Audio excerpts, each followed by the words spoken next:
Speaking of Faith is supported by the Pew Charitable Trusts, investing in ideas, returning results, pewtrusts.com.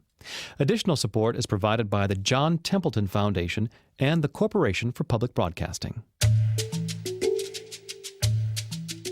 This is Speaking of Faith, conversation about belief, meaning, ethics, and ideas. I'm Krista Tippett. Today, work and conscience. We'll explore some practical implications of spirituality at work with syndicated columnist Tim McGuire. But first, FBI Special Agent Coleen Rowley. In May 2002, Coleen Rowley wrote a now famous 13-page letter to the CEO of her place of work, the director of the Federal Bureau of Investigation. She meant it to be a private letter, but it was leaked to the press, and within weeks, Coleen Rowley found herself testifying before Congress. She had raised serious and painstakingly detailed concerns about how the FBI had handled leads prior to 9/11. I do want to welcome Special Agent Coleen M. Rowley of the FBI. She came to the attention of this committee when she wrote a letter to Director Mueller that was given to members of Agent Congress. Rowley is a patriotic American who had the courage to put truth first and raise critical but important questions about how the FBI handled a terrorist case. Agent Rowley, your testimony today is a great service to this committee, the entire Congress, the FBI, and the American people. The first thing I want to do is thank you for the opportunity to appear today. I never really anticipated this kind of impact when I wrote this letter to Director Mueller 2 weeks ago. In the final paragraph of that letter, almost as an afterthought, this mother of four asked for protection under federal whistleblower provisions. And it is as a whistleblower, one of 3 named Time Magazine Persons of the Year, that she will go down in history. But Coleen Rowley wears the label whistleblower uncomfortably. She is, by all accounts, a woman who loves her work. Since September 11th, 2001, and into the present, she's been examining her own deepest motivations and become a counselor and role model for others. Coleen Rowley agreed to speak with me for this program about her personal experience, not in her professional capacity or on behalf of the FBI. I wanted to hear how her thoughts on conscience have developed and to consider what the high-profile courage of this plain-spoken woman might have to do with the rest of us in other fields of work. I was also curious about whether there's a spiritual side to her. I began by asking how she became an FBI agent, why this is work she can refer to as a calling. It all started when she was 11 years old, watching the television series The Man from U.N.C.L.E.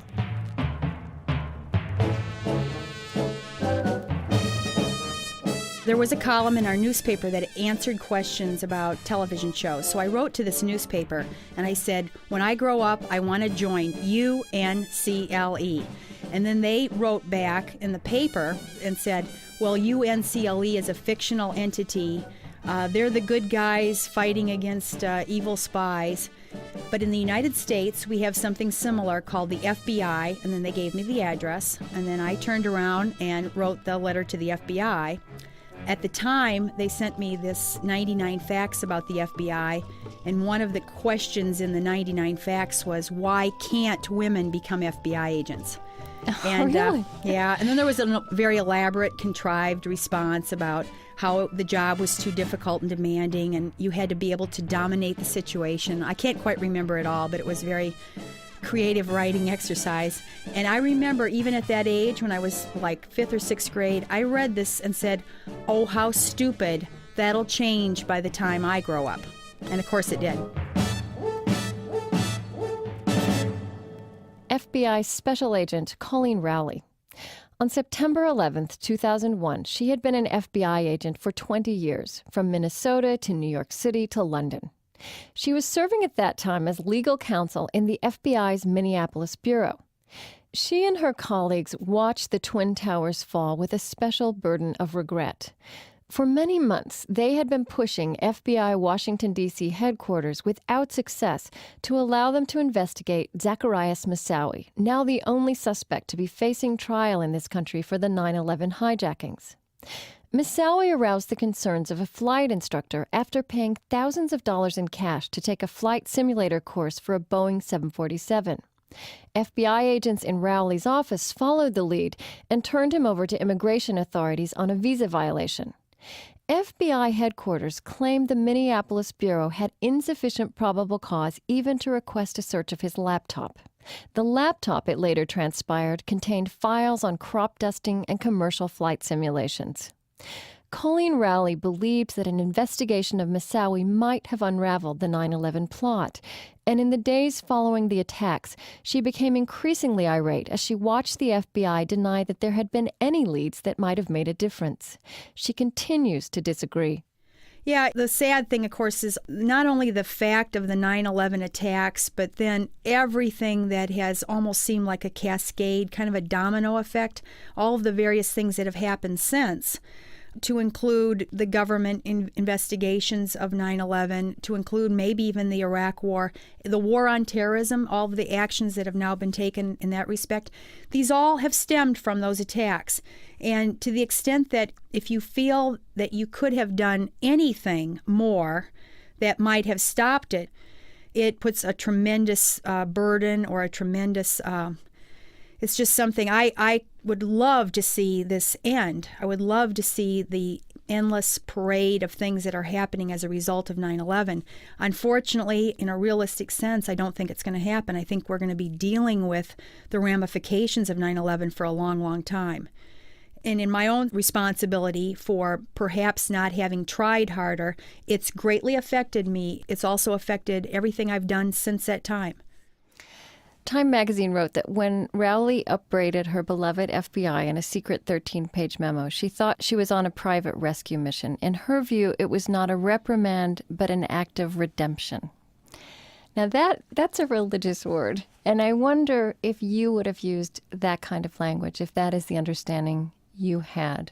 Well, what I've thought about, I don't know if redemption is a bad term for it. I don't know if I would have used it. The term I used in my letter is learn from your mistakes. I think that's the only positive thing that can come from mistakes. We all are making mistakes all the time. And of course, recrimination and guilt and all these other things are counterproductive. I even said in my letter, I don't think we should go on a witch hunt. On the other hand, we do have to have accountability, and we have to unravel when a mistake is made, kind of like the story The Emperor Has No Clothes. The story about The Emperor Has No Clothes is such an important thing because you get to the point where people realize the mistake. So in the story, a little boy is saying, you're naked, Emperor. But then what almost always happens in these situations is someone says, continue the parade. No one will know. We can still pull it off. And that's kind of where I think this redemption, or whatever you want to term it, comes in, because at that point you have to come clean. You have to figure out what went wrong and fix it. And the only way, I mean, even people with bad habits like alcoholism and whatever will always tell you, you have to at first admit it. And once you admit it, you can begin the process of getting better. So, and you know what you're describing is very pragmatic and practical. But it also has a fierce sort of moral determination behind it. Well, I suppose there's a lot of things, of course, we're all the product. We aren't born with these consciences. They develop over time. And I'm sure when I was young, I can probably put my parents, my friends, actually, my teachers. I grew up in a real strict school. Wasn't Catholic, but it was the next thing to it. We had teachers that were not tolerant at all of mistakes and misbehavior, etc. And at the time, we almost thought it was unfair. Some of them were almost mean. But now, of course, all these years later, I realized that had a great deterrent effect. It kept discipline in the school. And I'm looking back at all these lessons. I had a teacher who gave me an F once for not putting my name on a paper. I mean, when I told this to a junior high class, they all awed in the room because they couldn't believe that would happen. And, of course, after that, guess what? I really learned to put my name on the paper. But that type of thing, church, I did go to church growing up. I went every Sunday, and I think all of these things kind of help you develop a conscience. Do you think there was a religious impulse in the stance you took after 9/11 in the FBI? I think actually I've done more thinking since this all occurred. I think when they called me to testify, I couldn't sleep a couple of nights, and I'm not quite sure I can even articulate what was going on there. But after the 9/11, and in talking now about the topic of integrity, and I've had a chance, I haven't read really since joining the FBI. We don't have much time. We work 60-hour weeks, right. And I don't have the time to read books. But I have gotten so interested in this whole area that I have read 3 or 4 philosophical, some religious-based books about other notable people who in history have taken really tough stances. Well, tell me about some of the things you've read and connected with.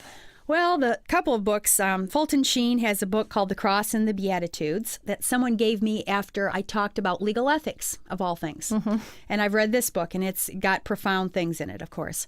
There's another one that I remembered from my French major days called The Fall by Albert Camus. And this is basically somebody who, when you come up against, and everyone in life comes up against something very, very difficult. In The Fall, it's jumping into an icy river to save someone, even though you have virtually no chance of success and you would be risking your own life. And the person in The Fall takes the path of least resistance and pretends that he doesn't hear the woman drowning. Now, that's very powerful, and yet it is so basic to human nature that no one wants to take these risks themselves. And at the end of The Fall, the man, in a way, he hopes that he'll come across a second incident like this so that he can redeem himself from the first time when he shied away. But at the end, he realizes that he will always be too late. In other words, he'll come up with a second excuse if it ever happens again. It just shows you how weak we are in terms of human nature and trying to... And there are other things. I've read Solomon Esch study about the line study and the Milgram. About what? Solomon Esch. Mm-hmm. He did this study in 1951 where he has the groups. There's 2 lines, and one is a shorter line, demonstrably, visibly shorter. He has people then tell him which is the longer line. But before he does that, he has 3 people march in front and pick the shorter line. Now, the 4th person, who is the test subject, 69% of the time goes along with the group. Even though he can see, he doesn't trust his own senses. And this conformity, as humans, we want to conform, and we are sometimes unwilling to take these tough stances that don't conform. Well, all of these things that I've read since 9/11 have kind of fueled my passion in this area, because I think in terms of integrity, we are suffering almost a crisis in the country. A portion of Coleen Rowley's May 2002 letter to Robert Mueller, Director of the Federal Bureau of Investigation. I feel at this point I have to put my concerns in writing concerning the important topic of the FBI's response to evidence of terrorist activity in the United States prior to September 11th. The issues are fundamentally ones of integrity and go to the heart of the FBI's law enforcement mission and mandate. Moreover, at this critical juncture in fashioning future policy to promote the most effective handling of ongoing and future threats to United States citizen security, it is of absolute importance that an unbiased, completely accurate picture emerge of the FBI's current investigative and management strengths and failures. To get to the point, I have deep concerns that a delicate and subtle shading, skewing of facts by you and others at the highest levels of FBI management has occurred and is occurring. Again, Coleen Rowley. You look out and you see some real evil, horrible. Of course, we're humans, so we can't help it, but we're seeing this in our country and in the world. We have corporate scandals, we've had government, we've had the priesthood. I think you have 3 options. One is it's just so depressing to see so much evil, so much hatred and greed and selfishness going on. Being in the FBI, unfortunately, I've seen that for 22 years because we are working criminal cases. We see the bad side of things. We see crimes every day. We see greed, selfishness at work. And I think people in that case have three options. They can commit suicide because it's so bad, it's hard to face. And you saw that analyst in England recently who just committed suicide in the face of how bad he saw things. So that's one option. The other option is just to give in to it. If you can't beat them, join them. And I've seen this happen with any number of people, and I think this is where, with students, for instance, the cheating in school, their main excuse is, how can I not cheat? Everyone else is. Corporate people will tell you the same thing. My business competitor is doing this. We have to, or our company will go down the tubes. And then, of course, if we can't beat it, join it. We're all after the mansion and the good life and having this, maybe it's a short life, but we're going to live it up while we're on this earth. So that's the second option. Then there's the third option, and that is struggling against it. And I think this is where, if I would say the word faith, religion comes in. There was a very famous, kind of famous, Lutheran theologian who died in the Holocaust in Nazi Germany. And he said, and this is exactly what I will take from, I would definitely agree with. Is it Bonhoeffer? Dietrich Bonhoeffer? Yeah. Okay. Dietrich Bonhoeffer said, "Faith does not exist apart from human conflict, but is born of complete engagement in this world." And that's, I guess, if I have to say that's my religion, that's my religion. I go to work every day trying to make a difference and trying to think of these concepts and apply them in normal everyday life. To me, that's true religion. And is that also how you think about the meaning of integrity? Say if one of these high school students you talk to asked you, what does that word mean? Well, the simplest definition of integrity is doing right when there is no one to make you do it but yourself.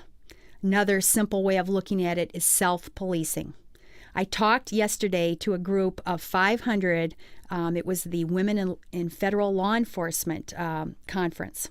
Almost all law enforcement officers, Customs, Air Force, Coast Guard, but they were all law enforcement officers. And I talked about self-policing. I said, you think it's going to put us out of a job? This country is so bad. We're operating in a line now where we're depending on the police. Instead of operating above that, like I just mentioned, which is we would all do the right thing even when no one is watching. Now we're depending on police to catch us. And when we do catch people, instead of admitting that they did something or not, it's prove it. We've turned into a court TV society.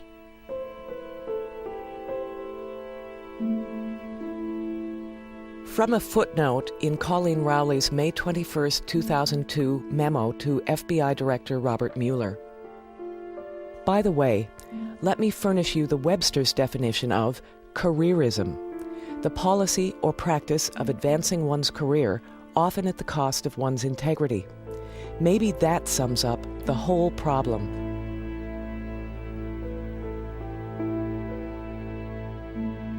I'm Krista Tippett, and this is Speaking of Faith. I'm in conversation with FBI whistleblower Coleen Rowley. In her 2 decades with the FBI, she has served as a field agent, ethicist, and lawyer. She is also a triathlete and an expert marksman. Her courage in telling the truth about the agency she loves and risking her job for doing it was born of principles she's always lived and worked by. So I asked her, does ethics need religion? I think so. Yeah, I think that's what I was saying here. Of course, we have any number of people who are very ethical, and I think in a way that is a form of religion. In the broadest sense, it is. We've got to be able to say that this does matter, even though we may not even see the results. We have people who would try their darndest and don't even see that they've accomplished anything. But ultimately, you have to kind of have a belief that there is a greater good, there is a higher purpose, and you're doing it for those reasons. This ties in real well with this poem that's really been like one of the most meaningful things, motivating things as well, that was sent to me in, like I would say, my darkest hour. After I got this letter published in the New York Times in March on the eve of the Iraq War, I, of course, was tremendously criticized and called a traitor and a friend of Osama bin Laden, unbelievable stuff. Well, this poem was sent to me. Well, would you read it? Sure, thank you. It was actually found at Mother Teresa's bedside and apparently was posted on her orphanage's walls. And it goes, "People are unreasonable, illogical, and self-centered. Love them anyway. If you do good, people may accuse you of selfish motives. Do good anyway. If you are successful, you may win false friends and true enemies. Succeed anyway. The good you do may be forgotten tomorrow. Do good anyway. Honesty and openness make you vulnerable. Be honest and open anyway. What you spend years building may be destroyed overnight. Build anyway. People who really want help may attack you if you help them. Help them anyway. Give the world the best you have and you may get hurt. Give the world your best anyway." That's the end of the poem that was sent me, but I've actually heard there's another line to it. Following "Give the world your best anyway," and this is on a CD, the line says, "In the final analysis..." Circulating around the world in several versions. This is Speaking of Faith. Today, work and conscience. After a short break, more of my extended conversation with FBI Special Agent Coleen Rowley. Also, journalist Tim McGuire on the morality of whistleblowing and the burgeoning field of spirituality in the workplace. I'm Krista Tippett. Stay with us. Audio cassettes and transcripts are available by calling 1-800-777-TEXT or by visiting our website at speakingoffaith.org. Speaking of Faith is produced by Minnesota Public Radio and distributed by PRI.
Welcome back to Speaking of Faith, conversation on belief, meaning, issues, and ideas. Each week we focus on a different theme, asking how religion shapes everyday life. Today, work and conscience. I'm in conversation with FBI Special Agent Coleen Rowley. She gained national fame as a whistleblower after a letter she wrote to the head of the FBI. Her action led to a full-scale investigation of the agency's handling of pre-9/11 leads.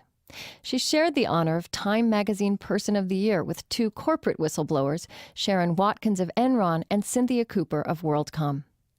Coleen Rowley agreed to speak with me for this program about her personal experience, not in her professional capacity or on behalf of the FBI. She says that all that has happened to her since 9/11 forces her to tell the truth at every turn. And so, on the eve of the war in Iraq, she wrote a second letter to the FBI director, which was published in the New York Times. She warned that military action in Iraq would only increase the terrorism the FBI was charged to counter. To FBI Director Robert Mueller, February 26, 2003. Dear Director Mueller, in June 2002, on the eve of my testimony to the Senate Judiciary Committee, you told me that you appreciate constructive criticism and that FBI agents should feel free to voice serious concerns they may have about senior-level FBI actions. Since then, I have availed myself twice of your stated openness. At this critical point in our country's history, I have decided to try once again on an issue of even more consequence for the internal security posture of our country. That posture has been weakened by the diversion of attention from al-Qaeda to our government's plan to invade Iraq, a step that will, in all likelihood, bring an exponential increase in the terrorist threat to the United States, both at home and abroad. In your recent testimony to the Senate, you noted that the al-Qaeda network will remain for the foreseeable future the most immediate and serious threat facing this country, adding that the prevention of another terrorist attack remains the FBI's top priority. You then noted that a U.S.-Iraq war could prompt Baghdad to more directly engage al-Qaeda and perhaps provide it with weapons of mass destruction. But you did not connect these very important dots.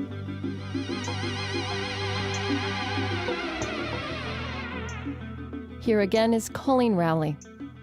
People do have perhaps an illusion or delusion that someone is a hero for having their picture on a cover of a magazine.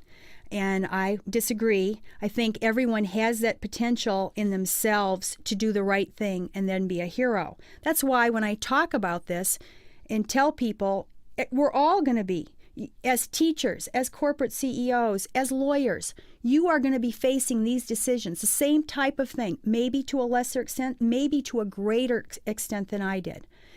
And it helps to talk about it. It helps to listen to others. It helps to get some mutual encouragement about doing the right thing.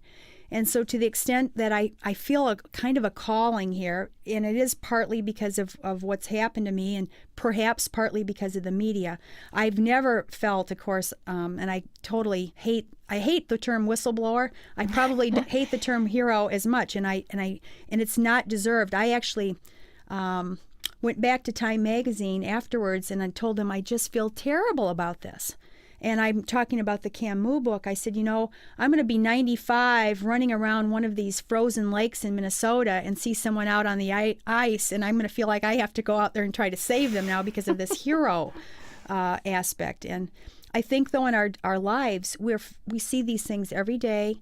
The other thing here is if you really have a whistleblower type situation where you have to reveal some huge mistake or thing that's going to get you in trouble, it's scary to tell people to do that because in almost all cases they are going to end up being retaliated against.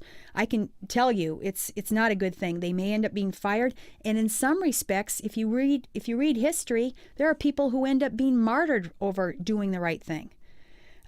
You have to be honest with people when you're telling them you're in this situation, you see such and such going on wrong, and then say, "Oh, always do the right thing." You right, know? and you are the breadwinner for your family, and you have 4 children, and so you took a tremendous risk. Well, losing a job, of course, a risk of losing a job is very big. Sharon Watkins will tell you, though, that walk away from those jobs where it's a bad environment and try to get a new one. Sharon Watkins, was she at Enron? Or she was the vice president, one of the vice presidents at Enron, and she had actually worked for Arthur Andersen before Enron. And a job is important, but, it's not as important as the things I just went through in the Mother Teresa poem. Yes, and as you said, they won't pay the rent. They won't pay the mortgage. Those things is what's scary about them, right? And again, when talking to other people, it's kind of scary to tell people that. But I honestly think you have to. I think we're just going way too, again, down to the slowest common denominator in this country. And at some point, it has to be raised up. When people see, for instance, in the corporate environment, the accounting that isn't adding up, but they're trying to keep up with their competitors, you've got to stop it. Well, the poor accountant who brings that to light may lose their job. You're absolutely right. Are you still doing the same work that you were doing before? I was the legal counsel, and then after the New York Times piece, I myself requested to take a grade cut to become a regular agent again. Partly because in our office there were at least a core group of people who said they no longer could trust me. I don't know if over time that will still stay the same. I'm trying to prove that was not correct. Of course, that I'm not a traitor and that I can still work fine and be friends with people, etc. And I do have strong views on a number of topics. And in the legal aspect, of course, the whole idea of the criminal procedure and First Amendment rights and your Miranda rights and our ability to conduct a search and seizure. This is all kind of in my legal background, and I have pretty strong views on that. And I'm trying, of course, to, even though I'm not in the legal position, I've tried to give a couple of talks about that because that's kind of embedded now with the war on terrorism. Have you been able, in your place of work with your colleagues, to talk about some of the things that you and I have talked about today? What happened and what it meant and what these values are? And you know, if anyone would ask me, I probably would. And there may have been a couple of conversations in a minor way where people have kind of asked me, but for the most part, it goes unsaid. We're far too busy in the first place for doing a whole lot of personal talking. You know, we have a job, people come in and, you know, work-related topics, of course, we talk a lot. And I have talked with my coworkers on any number of work-related things. But when it comes to personal stuff, not so much, and especially now when we really just don't have the time. Coleen Rowley, what gives you energy now as you move forward, and what gives you hope? Where do you find hope? Well, I will have to say that I'm a person who sees the cup half empty, for starters. It's almost a trait of whistleblowers. I've heard the guy from Government Accountability Project mention that he sees traits in whistleblowers. One is that they're not able to put their morality to the side and say, oh, that's a 1-hour thing on Sunday. It's your whole life. It's your work. It's your family. It's everything. That's one trait. Second one is that whistleblowers tend to almost be a little too perfectionist and too critical. And my husband is the first person will say I'm an overly critical person. I have tended, you know, since 9/11 and through everything that's happened, to see the hopeless side. I mean, that is the thing I think that I'm battling, is becoming very depressed at everything bad going on in the world. The wars, the violence, the hatred of people that is spurring these terrorist attacks. It's a very depressing thing. And in battling that complete hopeless feeling where you just say, I give up. I can't do anything. The only thing that is keeping me going is a development of a real strong faith. Coleen Rowley of the FBI. I'm Krista Tippett, and this is Speaking of Faith. Today, work and conscience.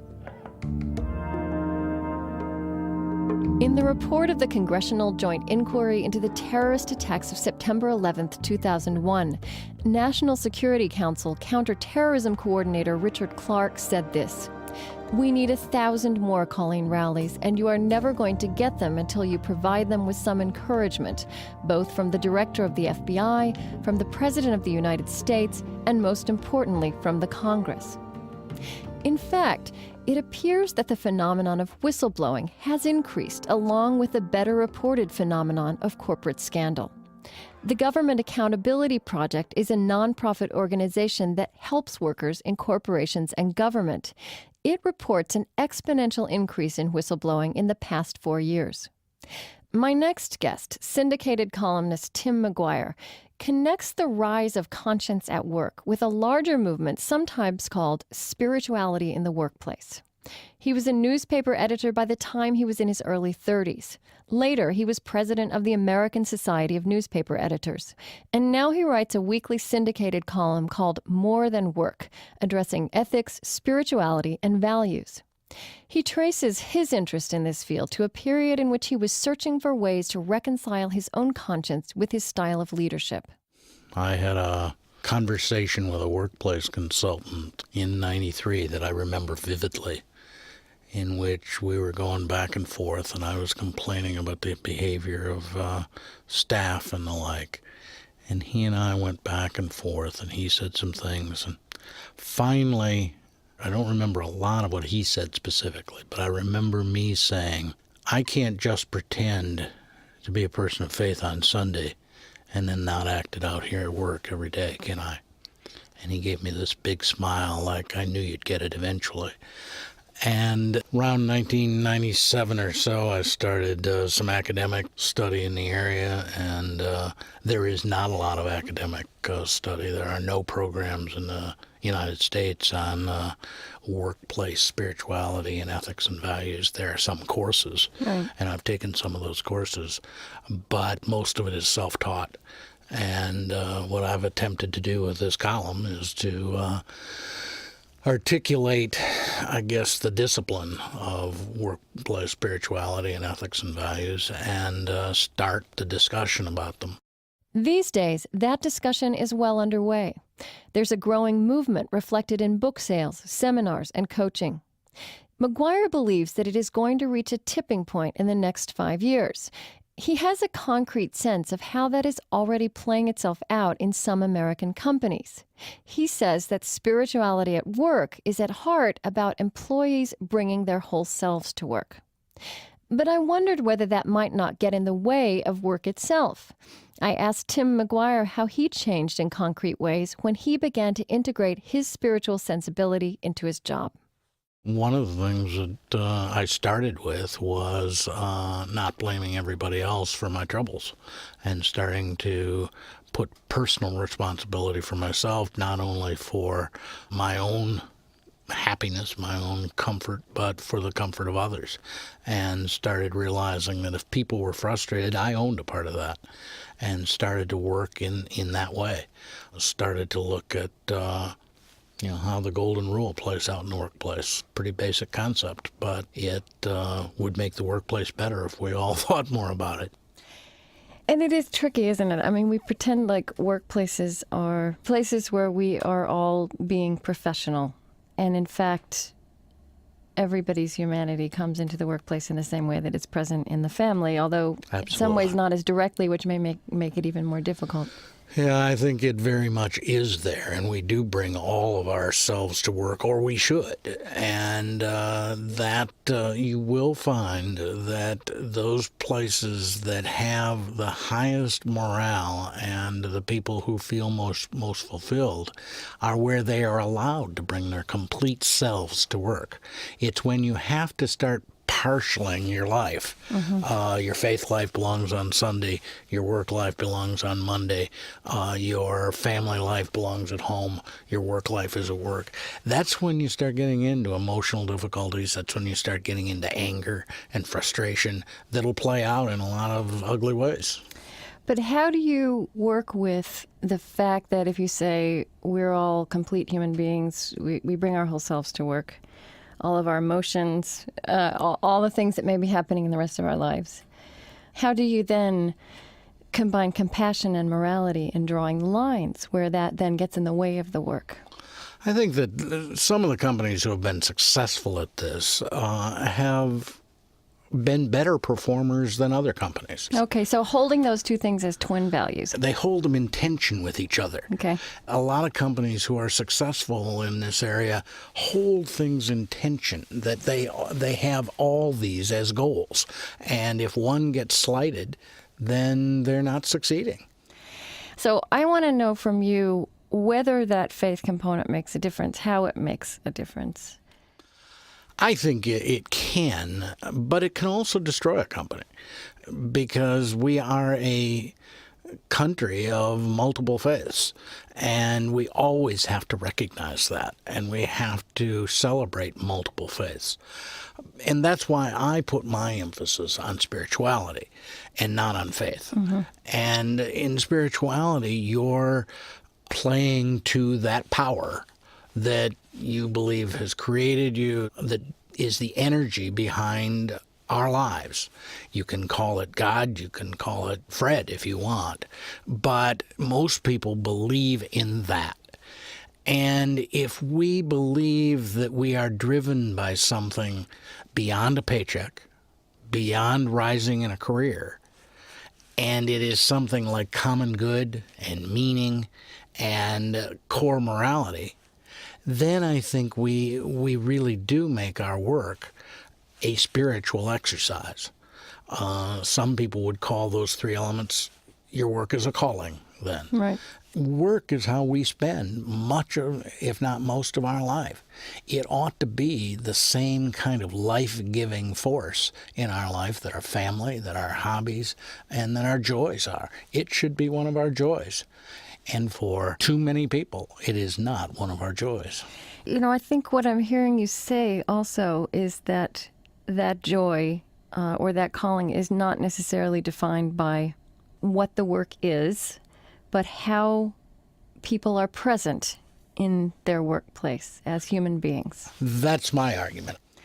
So, you know, when you use this catchphrase, spirituality in the workplace, I think people might imagine that there are prayer groups going on, and that's not at all what you're talking about. That's not at all what I'm talking about. In fact, I try to get away from that. I think that that kind of thing can be a divisive force. Now, is that sad? Yeah, a little. But I think what it's all about is about our work enriching us and us enriching our work. And we're doing that because we know we're part of something bigger, some larger force. And I think that's what it's about.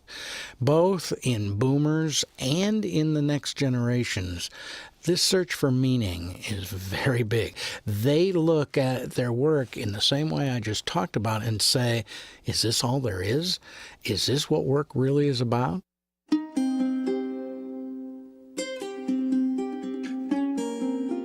I went to a reunion of my high school class and the class before it over the weekend, and the frustration with work was pretty discouraging. We have to fix that.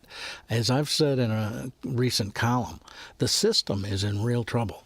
The gap between executives and employees is getting wider and wider. And you don't have to be concerned about spirituality in the workplace to be concerned about that issue. Right. You just have to be concerned about the capitalistic system. And if you are, we have to close that gap. And I think having more of a focus on ethics, values, and spirituality is one way to close that gap. But we do tend to focus on CEOs when we talk about workplace ethics, and you're really calling more people to be like whistleblowers. Very much. And I'm very much talking about behavior of everyone in a corporation. And sometimes readers don't like that because readers really want to blame everything on CEOs. Okay. And that's nuts. I've done several columns related to this subject. What I get a lot of, and I just got some more this week, are people who say, please don't tell people to be whistleblowers. The price is too high. And that rips me up. There really is a great deal of intimidation in the workplace. And one of the huge dangers, I think, right now is that a lot of people at the top are denying that. They don't think there's a problem. And I'm convinced there is. I try to always talk about everybody's responsibility in the workplace. I think that it is true we have a leadership problem in America. We also have a followership problem in America, and that's not a popular thing to say. Even leaders bristle at that. Boy, whoa, you don't want to say that. It's true. We have a leadership problem and a followership problem.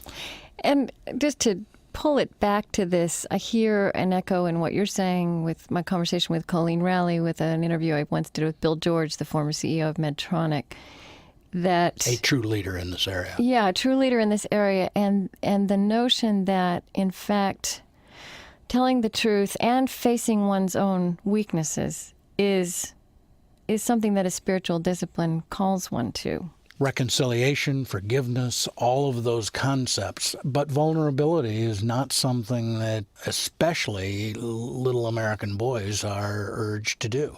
And obviously my life situation, a lifelong handicap, and being the father of a Down syndrome boy has led me to find vulnerability, I think, a little easier than some. But vulnerability is absolutely essential to this.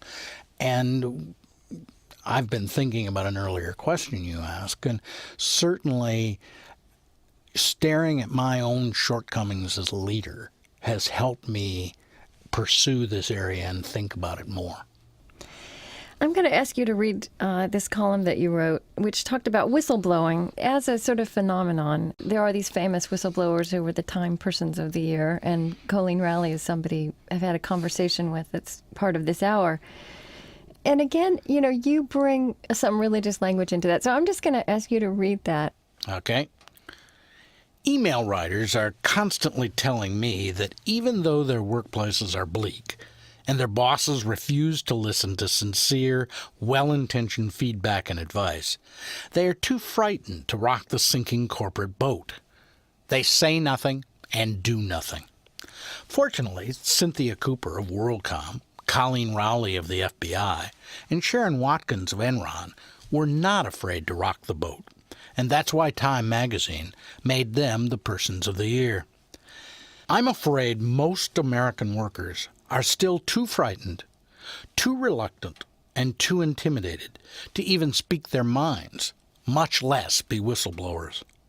Because of the sheer negative power of bosses, too few people in the workplace are comfortable with the concept that some call prophetic work. The concept simply means speaking out for what the worker believes is right. The ancient religious prophets spoke out against the kings, the rich, the powerful, and they spoke to protect the poor, the lame, and the sick. They spoke for truth. One scholar, Matthew Fox, says every profession requires prophets. He says the prophet, by definition, interferes. And one significant place for our interference is where we work and earn a living. As with all work and spirituality issues, the responsibility for the reluctance of American workers to be prophets, to speak their mind about wrongdoing, bad customer service, or the abuse of privileges by other employees, rests with both bosses and workers. Here are 6 things I believe would make all of us better work prophets. 1, start with yourself. Make sure you are serving the interests of the company and not your own self-interests. 2, make sure the issues you advocate relate to the core values of the company. Stop and ask yourself if it's really worth the fight. Don't battle over the color of the drapes. 3, build. Don't destroy. Be constructive. 4, enhance the self-esteem of others. Remove contention by carefully listening to what other people say. Then make their comments part of your solution. 5, be clear and straightforward without being judgmental. Be direct, but don't load up your argument with a snotty tone or condescension. 6, make your suggestions specific, actionable, and manageable. Too often we try to fix all the problems of the world in one meeting. These 6 steps will help you be more courageous and effective in the workplace. Tim McGuire is a consultant and syndicated columnist. People are often unreasonable, illogical, and self-centered. Forgive them anyway. If you are kind, people... Earlier in this hour, you heard FBI agent and Time magazine Person of the Year, Coleen Rowley. We'd love to hear your comments on this program. Please write to us at mail@speakingoffaith.org. You can also reach us through our website at speakingoffaith.org. While you're there,